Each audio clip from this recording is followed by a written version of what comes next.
যদি বিতের পড়ে ফেলি রাতের ঘুম থেকে উঠে কি তাহাজ্জুদ পড়তে পারবো?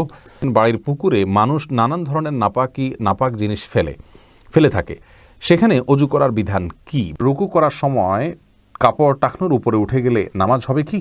নামাজের নিয়ত কিভাবে করব? নামাজে তেলাওয়াতে ভুল হলে কি সেজদা দিতে হবে? মাগরিবের সময় ঘুমিয়ে বা শুয়ে থাকা বা খাওয়ার বিধান সম্পর্কে জানতে চাই। খাটের উপর দাঁড়িয়ে নামাজ পড়া যাবে কিনা? নামাজে সানা পড়তে ভুলে গেলে নামাজ হবে কিনা? নবজাতকের বমি কাপড়ে লাগলে নামাজ হবে কিনা? অতীতের গুনাহ কিভাবে পানা চাইব? মৃত ব্যক্তির উদ্দেশ্যে মসজিদে মিষ্টি দিলে কি কোনো সওয়াব হবে? কোন কাজ করলে পরিবারে অশান্তি দূর হবে ও আর্থিক সচ্ছলতা ফিরবে? কোরআন মজিদ কি শুয়ে শুয়ে পড়া যাবে? অজুর সময় ঘন দাড়ির ভেতর পানি কিভাবে পৌঁছাতে হবে? মৃত মানুষ ভুল করে থাকলে আমরা তাকে মাফ করে দেই, কিন্তু আমরা ভুল করে থাকলে মৃত মানুষ কিভাবে মাফ করবে? ব্যাংকে ডিপিএস করা কি হালাল হবে? স্বপ্নে সহবাস করতে দেখলে গুনাহ হবে কিনা? একা নামাজে একামত দেওয়া জরুরি কিনা? প্রচণ্ড শীতে ফরজ গোসল প্রয়োজন পড়লে কি কোনো ছাড় রয়েছে? যে ঘরে সূরা বাকারা পড়া হয় সে ঘরে জিন শয়তান প্রবেশ করতে পারে না, এটা কি সঠিক? মৃত মানুষকে দাফন করার পর কবরের ওপর নারিকেল পাতা রাখা হয়, এটার বিধান আছে কি? আর বিলম্ব না করে চলুন আপনাদের যে প্রশ্নগুলো ইতিমধ্যে আমাদের কাছে চলে এসছে সেগুলোর উত্তর দিয়ে আমরা শুরু করি।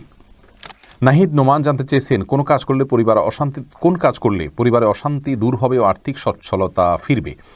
ভাই নাহিদ, এর জন্য আপনাকে আমি পরামর্শ দেব দুটি কাজ সবচেয়ে গুরুত্বের সাথে করার। এক হলো দুরূদ শরীফ আর একটা হলো ইস্তেগফার। এই দুটি জিনিস আপনি বেশি বেশি করে পাঠ করবেন। রাসূল আকরাম সাল্লাল্লাহু আলাইহি ওয়াসাল্লাম হাদিস থেকে বোঝা যায় দুরূদ এটা বেশি বেশি করে পাঠ করলে মানুষের বিপদ আপদ দূর হয়, পেরেশানি থেকে আল্লাহ তাআলা মুক্তি নসিব করেন।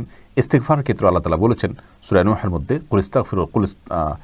ফাকুলতু আস্তাগফিরু রাব্বাকুম ইন্নাহু কানা গাফফারা ইউরসিলিস সামা আলাইকুম মিদরারা ওয়া ইউমদিদুকুম বিআমওয়ালিন ওয়া বানিন ওয়া ইয়াজআল লাকুম জান্নাতিন ওয়া ইয়াজআল লাকুম আনহারা।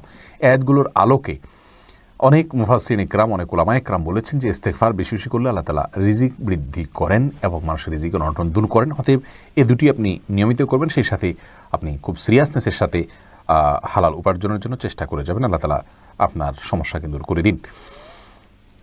এরপরে মাসুদ হোসেন জানতে চেয়েছেন প্রতিবন্ধী সন্তান হলে লোক বলে আল্লাহ তার বিনিময়ে তোমাকে ভালো কিছু দান করবেন, এ কথাটা কতটুকু সত্য? ভাই মাসুদ হাসান, এ কথাটা পরিপূর্ণ সত্য।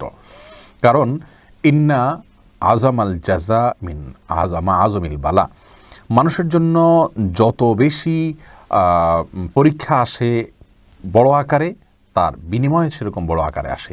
সন্দেহাতীতভাবে কোনো বিকলাঙ্গ সন্তান যদি জন্ম হয়, কোনো প্রতিবন্ধী সন্তান যদি জন্ম হয়, মা বাবার অনেক পেরেশানির কারণ হয়, অনেক কষ্টের কারণ হয়।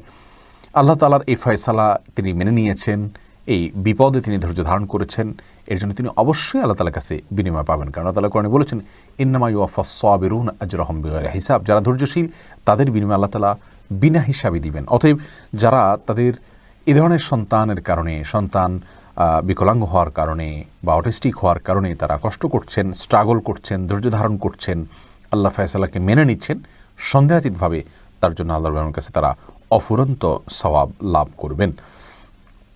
মাহফুজ আহমেদ মুন্না জানতে চেয়েছেন মৃত মানুষকে দাফন করার পর কবরের ওপর নারিকেল পাতা রাখা হয়, এটার বিধান আছে কি?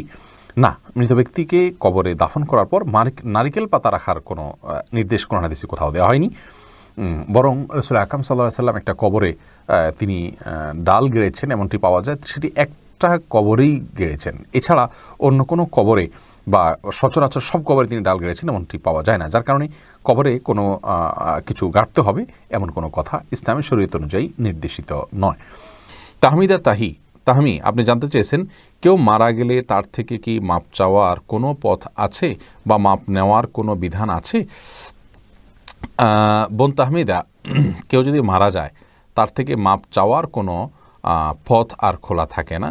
তবে যদি আপনি তার কোনো হক নষ্ট করে থাকেন এবং তার কোনো পাওনা আপনার কাছে থেকে থাকে, তাহলে যে জিনিসটি করতে হবে তা হলো আপনি তাকে তার পক্ষ হয়ে আল্লাহর কাছে মাপ চাইবেন এবং তার পক্ষ থেকে দান সাদকা করবেন। কিয়ামতের ময়দানে আল্লাহ রাব্বুল আলামিন কিছু মানুষকে যাদের নেকামল দ্বারায় আল্লাহ তাআলা সন্তুষ্ট, আপনি নিজে আল্লাহকে সন্তুষ্ট করার বেশি চেষ্টা করবেন যেহেতু আপনার ত্রুটি আছে, এরকম ব্যক্তিদেরকে আল্লাহ রাব্বুল আলামিন কিয়ামতের ময়দানে তার পাওনাদারদের কাছ থেকে আল্লাহ মুক্ত করে দিবেন। কীভাবে মুক্ত করবেন? পাওনাদারকে আল্লাহ তাআলা জান্নাতের অফার করবেন, করে আপনাকে মুক্ত করে দিবেন। এরকম বিভিন্ন বর্ণনা হাদিস থেকে পাই আমরা। তো সেগুলোকে সামনে রাখলে দেখা যায় যে আপনার করণীয় হলো আল্লাহর সঙ্গে সম্পর্ক এই ক্ষেত্রে আরও বেশি বিল্ড আপ করা, যাতে করে আল্লাহ তাআলা আপনাকে সেখান থেকে উদ্ধার করে দেন। আর সেই সাথে পাওনাদার মারা গেলে তার পক্ষ থেকে দান সদকা করা, দোয়া করা, এগুলো করবেন। এটা যদি হয়, আর অর্থনৈতিক পাওনা ছাড়া অন্য কোনো পাওনা হয়। আর যদি আর্থিক কোনো পাওনা তার থেকে থাকে, তাহলে তার মৃত্যুর পর তার সে পাওনা তার ওয়ারিশ যারা বেঁচে আছেন তাদের কাছে ফিরিয়ে দিতে হবে। এরপর এমডি জায়েদ, আপনি ইউটিউব চ্যানেলে প্রশ্ন করেছেন, রাতে ঘুমানোর আগে তায়াম্মুম করলে কি ওযুর সুন্নত পালন হবে? রাতে ঘুমানোর আগে যদি কেউ তায়াম্মুম করেন, সেক্ষেত্রে ওযু করতে তিনি অপারগ অথবা ওযু তার জন্য কষ্টকর, সেই ভিত্তিতে তিনি যদি তায়াম্মুম করেন, তাহলে ইনশাআল্লাহ ওযুর যে কাজ, পবিত্রতা অর্জনের কাজ, সেটি আদায় হবে এবং সেই সওয়াব তিনি পাবেন ইনশাআল্লাহ। মোহাম্মদ ইফরাত, আপনি এটি থেকে জানতে চাইছেন, চোখে সুরমা লাগানো কি সুন্নাত? আর সুরমা লাগানোর পর যদি অজু করি সুরমার কালার থেকে যায়, এটি কি অজু হবে? আপনার শেষ প্রশ্ন উত্তর আগে দিই। সুরমার কালার যদি চোখে থেকে যায় অজু করার পরেও, তাহলে তাতে অজু হয়ে যাবে, কোনো অসুবিধা নেই। আর চুরমা লাগানো সুন্নাত, জি, সুরমা লাগানো সুন্নাত।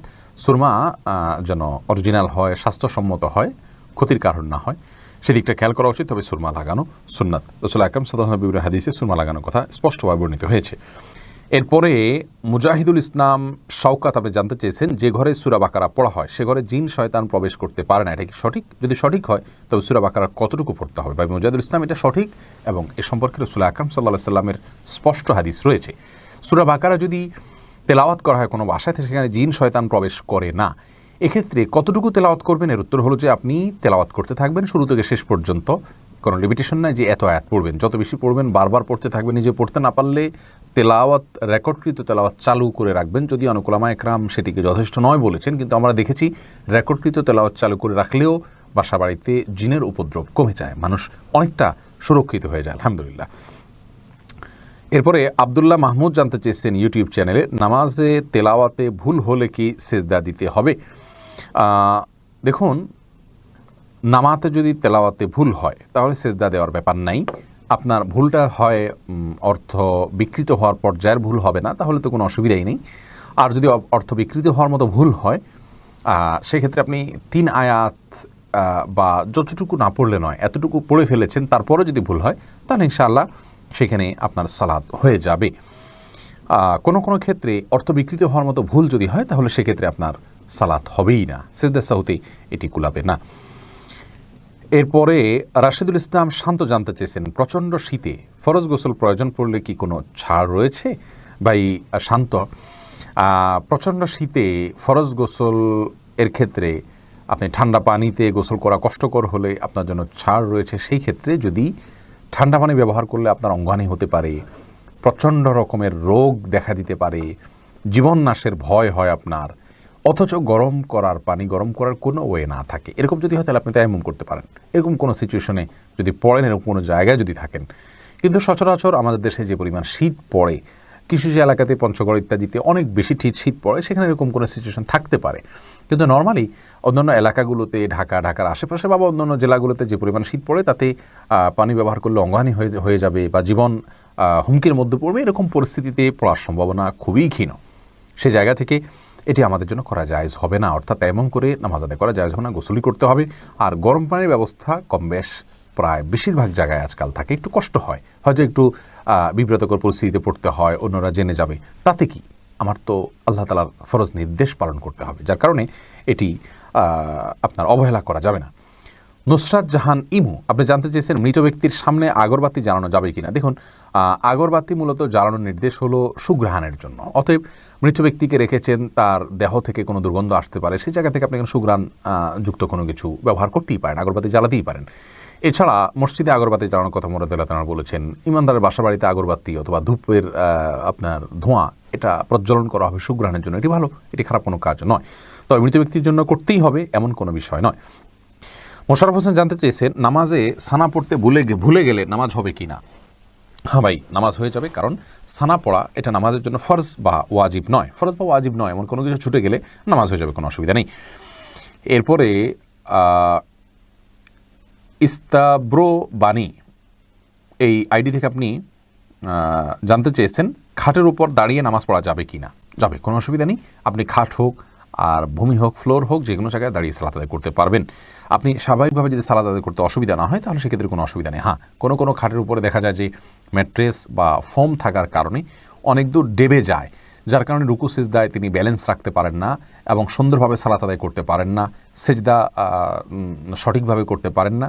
এরকম যদি হয় তাহলে সেক্ষেত্রে তার জন্য খাটে দাঁড়িয়ে সালাত আদায় করা উচিত হবে না, এটা কমপক্ষে মাকরু হবে, অপছন্দনীয় হবে, তবে সালাত হয়ে যাবে।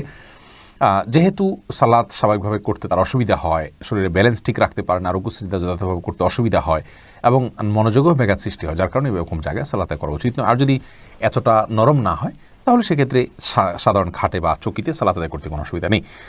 আয়েশা আহমেদ, আপনি ইউটিউব চ্যানেলে প্রশ্ন করেছেন, বিয়ের ক্ষেত্রে ছেলে বা মেয়ের ছবি দেখা যাবে কি না। দেখুন, ছেলে বা মেয়ের ছবি দেখা যাবে বিয়ের ক্ষেত্রে শর্ত সাপেক্ষে, আর সে শর্ত হলো ছেলে মেয়ের ছবি দেখবে, তার কোনো বাবা অভিভাবক অন্য কাউকে দেখাবে না এবং দেখার পর এটি মুছে ফেলবে নিজের কাছ থেকে, এবং মেয়েও ছেলের ছবি দেখবেন এবং সেটি ফিতনায় পতিত হয়, ছবি দেখে বাজে চিন্তা হয়, বিবাহ ছাড়া আগ পর্যন্ত সেই সুযোগ যেন না থাকে সেজন্য এটি রিমুভ করে ফেলবেন। এই শর্ত সাপেক্ষে এটি দেখা জায়েজ রয়েছে সম্পূর্ণ বিয়ের নিয়ত যখন পাকাপাকি হয়ে যাবে তখন।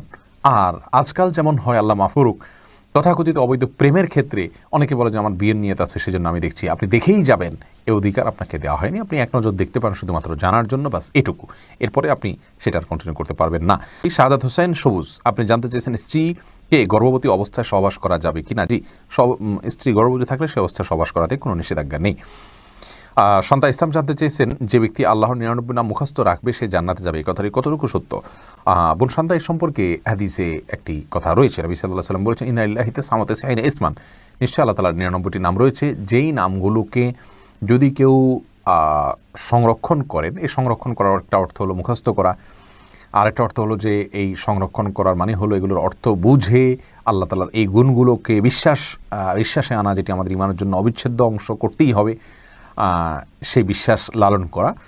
এভাবে যদি কেউ সংরক্ষণ করেন সার্বিকভাবে, তিনি জান্নাতে যাবেন, এরকম একটি হাদিস রয়েছে। এরপরে জান্নাতুল ফেরদাউস আপনি জানতে চেয়েছেন, অসুস্থতা থেকে মুক্তি লাভের জন্য রোজা মানত করা যাবে কি না।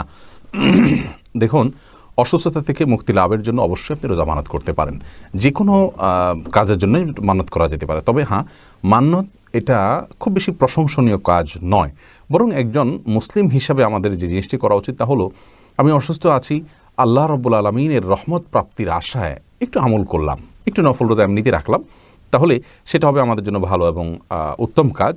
কিন্তু যদি আমাদের অসুস্থতাজনিত কারণে আল্লাহ রাব্বুল আলামিনের কাছে এভাবে মানত করি, আল্লাহ আপনি সুস্থ করে দিন, আমি রোজা রাখবো, তাহলে সেটা জায়েজ আছে, কিন্তু এভাবে না করে আগে থেকে রাখা উচিত।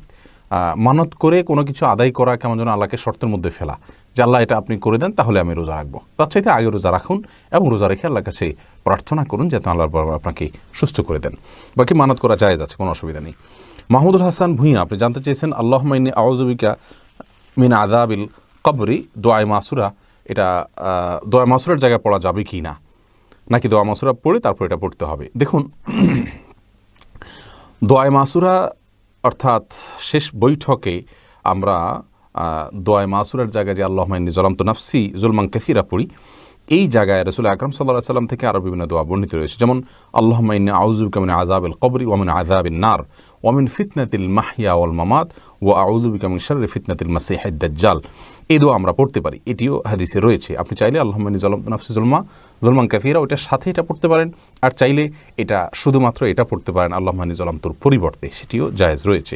রাসূল করিম সাল্লাল্লাহু আলাইহি ওয়াসাল্লাম বলেছেন, তাশাহুদের পরে, দুরুদের পরে যেন শেষ বৈঠকে আমরা আল্লাহর কাছে যে কোনো দোয়া করি, সুম্মা লিয়াতাখাইয়ার মিনাদ দুআই মা শা, এরপরে যে কোনো দোয়া সে চায় আল্লাহর কাছে যেন সে দোয়াকে নির্বাচন করে, সে দোয়া যেন পড়ে, এটা রাসূল আকরাম সাল্লাল্লাহু আলাইহি ওয়াসাল্লাম বলেছেন। যার কারণে, এবং বুখারীতে হাদিসটি বর্ণিত হয়েছে, মুসলিমে বর্ণিত হয়েছে, যার কারণে শেষ বৈঠকে আমরা আল্লাহর কাছে যে কোনো দোয়া করতে পারি। আশরাফুজ্জামান সিয়াম আপনি জানতে চেয়েছেন, মৃত মানুষ ভুল করে থাকলে আমরা তাকে মাফ করে দেই, কিন্তু আমরা ভুল করে থাকলে মৃত মানুষ কিভাবে মাফ করবে। দেখুন, আপনি যদি কারোর প্রতি ভুল করে থাকেন, অন্যায় করে থাকেন, তাহলে তিনি মৃত্যুবরণ করলে তার কাছ থেকে আর মাপ নেওয়ার কোনো সুযোগ নেই। এই জন্যই তো একজন মুসলিম জীবদ্দশায় মানুষের সঙ্গে সকল হিসেব নিকেশ চুকিয়ে রাখবেন। কারোর প্রতি অবিচার করলে, অন্যায় করলে, কারোর হক নষ্ট করলে তার কাছ থেকে ক্ষমা চেয়ে সেটাকে পরিষ্কার করে রাখবেন। এটি একজন মুমিনের জন্য করা উচিত, দেরি করা উচিত নয়। কারণ আমার অধিকার যার কাছে আছে, তিনি যদি, যার অধিকার আমি নষ্ট করেছি, তিনি যদি মৃত্যুবরণ করেন তাহলে সেক্ষেত্রে কিয়ামতের দিন কেউ কাউকে ছাড়বে না, মৃত্যুর পরে আর তাকে সন্তুষ্ট করা কঠিন। তবে হ্যাঁ, এরকম পরিস্থিতিতে আল্লাহ তাআলাকে যদি খুব বেশি সন্তুষ্ট করতে পারেন, আল্লাহ তাআলা কোনো কোনো হাদিস থেকে বোঝা যায় যে ওই ব্যক্তির পক্ষ থেকে তার যে পাওনাদার তাকে সন্তুষ্ট করে দিবেন কোনো পুরস্কার দিয়ে, এবং এই ব্যক্তিকে মাপ পাইয়ে দিবেন। অতএব বিকল্প হলো বিশেষ তওবা করা, তার পক্ষ থেকে দান সদকা করা, তার জন্য দোয়া করা, মৃত ব্যক্তির জন্য যার কাছে আমার অধিকার রয়েছে, যার অধিকার আমি নষ্ট করেছি, এবং সেই সাথে আল্লাহ তাআলাকে খুব বেশি সন্তুষ্ট করার চেষ্টা করে যাওয়া। এমনি নাসিমউদ্দিন আপনি জানতে চেয়েছেন অজুর সময় ঘন দাড়ির ভেতর পানি কিভাবে পৌঁছাতে হবে। দেখুন, পানি এভাবে কোষ করে ধরে আপনি যদি এভাবে ভিজিয়ে রাখেন তাহলে সেক্ষেত্রে যত ঘন দাঁড়িয়ে হোক না কেন গোড়ায় চলে যাবে। সাইফুল ইসলাম জানতে চেয়েছেন নামাজের প্রথম রাকাতে আউযুবিল্লাহ বিসমিল্লাহ সহ সূরা পাঠ করে প্রথম রাকাত শেষ করলাম, দ্বিতীয় রাকাত কি পুনরায় আউযুবিল্লাহ পাঠ করতে হবে না বিসমিল্লাহ পাঠ করলেই হবে? দেখুন, সূরা ফাতিহা যেহেতু আপনি নতুন করে শুরু করছেন, এই জন্য আপনি আউযুবিল্লাহ পাঠ করবেন এবং এরপরে বিসমিল্লাহ পাঠ করবেন। কারণ ফাইদা ক্রাআতাল কুরআন ফাস্তাইয বিল্লাহি মিনাশ শাইতানির রাজিম, আল্লাহ তাআলা বলেছেন কোরআন যখন পাঠ করবে তখন তুমি আল্লাহ তাআলার কাছে আশ্রয় চাইবে শয়তান থেকে। এই জন্য প্রথম রাকাতে আপনি সূরা ফাতিহা পাঠ করেছেন, এরপরে আপনি রুকু করেছেন, সিজদা করেছেন, তাসবিহ পাঠ করেছেন, অনেকগুলো কাজ করেছেন, আবার নতুন করে আপনি তেলাওয়াত শুরু করছেন, যার কারণে আপনি এখানে আউযুবিল্লাহ সূরা দুইটা পাঠ করবেন। এরপরে ফারিয়া ইসলাম জানতে চেয়েছেন কোরআন মাজিদ কি শুয়ে শুয়ে পড়া যাবে? হ্যাঁ বোন ফারিয়া, কোরআন মাজিদ শুয়ে শুয়ে পড়া যাবে, কোরআন মাজিদ শুয়ে পড়া যাবে না এমন কোনো কথা কোরআন হাদিসের কোথাও বলা হয়নি, বরং সাধারণ অবস্থায় কোরআন মাজিদ পড়া যাবে। তবে কোরআন মাজিদের প্রতি, কোরআন মাজিদকে বুকের মধ্যে ধরে অসম্মানজনকভাবে শুয়ে শুয়ে পড়া উচিত না। আপনি মুখস্থ থেকে পড়তে পারেন, আর সাধারণ অবস্থায় বসে বসে সুস্থ অবস্থায় আপনার কোরআন মাজিদ পড়ার চেষ্টা করা উচিত। আপনি মনসুর আলী জানতেছেন অতীতের গুনাহ কিভাবে পানা চাইব? ভাই মনসুর, আপনি অতীতের গুনাহের জন্য আল্লাহর কাছে লজ্জিত হয়ে, অনুতপ্ত হয়ে ক্ষমা চাইবেন, চোখের পানি ফেলে সম্ভব হলে বা কানার ভান করে হলে আল্লাহর কাছে মাপ চাইবেন, আর ভবিষ্যতে করবেন না বলে প্রতিজ্ঞাবদ্ধ হবেন। ইনশাআল্লাহ এর মাধ্যমে আল্লাহ তাআলা আপনাকে গুনাহ থেকে মুক্ত করবেন। মহিমা মাহি আপনি জানতে চেয়েছেন নবজাতকের বমি কাপড়ে লাগলে নামাজ হবে কিনা? দেখুন, বমি নাপাক, সেটা নবজাতক হোক অথবা প্রাপ্তবয়স্ক কেউ হোক, সবার বমি নাপাক, যার কারণে এটি লাগলে নাপাক হয়ে যাবে। এমনি মামুন হোসেন জানতে চেয়েছেন মৃত ব্যক্তির উদ্দেশ্যে মসজিদে মিষ্টি দিলে কি কোনো সওয়াব হবে? দেখুন, মৃত ব্যক্তির পক্ষ থেকে আপনি গরিব দুঃখীকে খাবার দিতে পারেন, কোনো অসুবিধা নেই। দিনক্ষণ ঠিক না করে এমনিতে গরিব দুঃখীকে খাবার দিলেন। মসজিদে বিশেষভাবে খাবার দিতে এমন কোনো কথা নেই। গরিব দুঃখীকে খাবারটা আপনি বাইরেও দিতে পারেন, তাদের বাসা পৌঁছে দিতে পারেন। মসজিদ থেকে, মসজিদের সাধারণ মুসল্লিরা আছে তাদেরকে আপনি দান করতে পারেন মৃত ব্যক্তিকে সওয়াবের উদ্দেশ্যে, সেটিও হতে পারে। কিন্তু এটিকে আমাদের দেশে যেরকম সিস্টেম বানিয়ে নিয়েছে আমার মানুষ, যে কেউ মারা গেলে মসজিদে মিষ্টি পাঠানো, জিলাপি পাঠানো মুসল্লিদেরকে খাওয়ানোর জন্য, এরকম কোনো নির্দেশ, আলাদা পার্টিকুলার নির্দেশ ইসলামে দেওয়া হয়নি। তবে হ্যাঁ, গরিবের পক্ষ, এই মৃত ব্যক্তির পক্ষ থেকে আমরা সাদাকা করতে পারি, তারই অংশ হিসাবে খাদ্যদান হতে পারে, সেটি গরিব অসহায় মানুষকে প্রাধান্য দিয়ে দেওয়া উচিত। মসজিদে না দিয়ে আপনি সেটি যদি বস্তিতে দেন, গরিব মানুষের বাসা বাড়িতে দেন, সেটি আরও বেশি সওয়াবের কারণ হবে ইনশাআল্লাহ। সুজন মুখতার আপনি জানতে চেয়েছেন ইউটিউব চ্যানেলে স্বপ্নে সহবাস করতে দেখলে গুনাহ হবে কিনা? না, এর কারণে কোনো গুনাহ হবে না, কারণ এটি বান্দার ইচ্ছার দিন কোনো বিষয় নয়, বান্দার ইচ্ছাধীন বিষয় নয়, এমন বিষয় জন্য আল্লাহ তাআলা বান্দাকে পাকড়াও করবেন না। এরপরে এমডি রায়হান সিদ্দিকী আপনি জানতে চাইছেন মাগরিবের সময় ঘুমিয়ে বা শুয়ে থাকা বা খাওয়ার বিধান সম্পর্কে জানতে চাই। দেখুন ভাই রায়হান, মাগরিবের পরে এশার আগে শোয়ার ব্যাপারে হাদিসে নিষেধাজ্ঞা রয়েছে। নবী সাল্লাল্লাহু আলাইহি ওয়াসাল্লাম অপছন্দ করতেন এই সময় শোয়াটাকে, যার কারণে মাগরিবের পরে শোয়া উচিত নয়। তবে যদি কেউ অসুস্থ থাকেন, শরীরে ক্লান্তি থাকে, তিনি শুয়ে আছেন ক্লান্তির কারণে, সেটি ভিন্ন বিষয়। কিন্তু সাধারণ অবস্থাতে এই সময় ঘুমানো নিষেধ, কারণ এই সময় ঘুমাইলে আপনার এশার সালাত তরক হয়ে যেতে পারে। তাছাড়া সকাল এবং সন্ধ্যার সময়গুলো আল্লাহকে স্মরণ করার সময়, জিকিরের সময় যেন এই সময় ঘুমিয়ে কাটাবেন না। শুধু সামান্য একটু শুয়ে থাকা, এটা ভিন্ন বিষয়, এটা ইনশাআল্লাহ নিষেধাজ্ঞার আওতায় পড়বে না। এরপরে এমডি সালমান ইসলাম জানতে চেয়েছেন নামাজের নিয়ত কিভাবে করব? আপনি কোন নামাজ পড়ছেন আপনার মাথায় যদি সেটি থাকে তাহলে আপনার নিয়ত আছে, বাস। নিয়ত মানে ইচ্ছা। মুখে আপনাকে নামাইতুয়ান পড়তে হবে না, কারণ মুখে নামাইতুয়ান পড়া এটা মূলত নিয়ত নয়, এটা নিয়তের কথাটিকে মুখে প্রকাশ করা। ইসলাম আমাদেরকে সেটি বাধ্য করেনি।